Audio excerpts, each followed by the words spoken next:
സൗദിയിൽ വിദേശ നിക്ഷേപകർക്ക് അനുകൂലമായ പുതിയ നിയമം അവതരിപ്പിച്ചു. വിദേശ നിക്ഷേപകർക്കും ആഭ്യന്തര നിക്ഷേപകർക്കും തുല്യമായ അവകാശങ്ങൾ ഉറപ്പുവരുത്തുന്നതാണ് നിയമം. അടുത്ത വർഷം പ്രാബല്യത്തിൽ വരും. വിഷൻ 2030 ഭാഗമായാണ് നിക്ഷേപ നിയമത്തിൽ പരിഷ്കരണം സൗദി പ്രഖ്യാപിച്ചത്. പുതിയ ഭേദഗതിക്ക് സൗദി മന്ത്രിസഭ അംഗീകാരം നൽകി.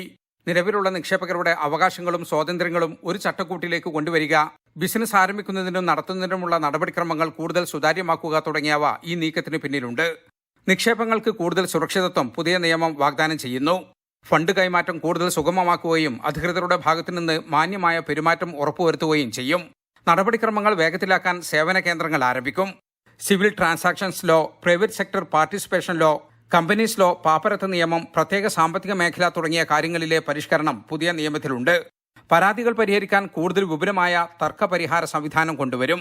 സുരക്ഷിതമായ നിക്ഷേപാന്തരീക്ഷം ഉറപ്പുവരുത്തുക, സാമ്പത്തിക വളർച്ചയിൽ കൂടുതൽ നിക്ഷേപകരുടെ പങ്കാളിത്തം കൊണ്ടുവരിക, ആഗോള നിക്ഷേപ കേന്ദ്രമെന്ന നിലയിൽ സൗദിയുടെ സ്ഥാനം വളർത്തുക തുടങ്ങിയവ പുതിയ ഭേദഗതിയിലൂടെ സാധ്യമാകുമെന്ന് നിക്ഷേപ മന്ത്രി ഖാലിദ് അൽ ഫാലിഹി പറഞ്ഞു. വിദേശ നിക്ഷേപകർക്കും ആഭ്യന്തര നിക്ഷേപകർക്കും തുല്യമായ അവകാശം ഉറപ്പുവരുത്തും എന്നതാണ് പുതിയ നിയമത്തിന്റെ പ്രധാനപ്പെട്ട ഒരു ഘടകമെന്നും അദ്ദേഹം പറഞ്ഞു. ഗൾഫ് സഹകരണ കൌൺസിലിന്റെയും ലോക വ്യാപാര സംഘടനയുടെയും മാനദണ്ഡങ്ങൾ പാലിച്ചുകൊണ്ട് തയ്യാറാക്കിയ പുതിയ നിയമം 2025 ആദ്യത്തിൽ പ്രാബല്യത്തിൽ വരും. ജലീൽ കണമകലം, 24 ജിദ്ദ.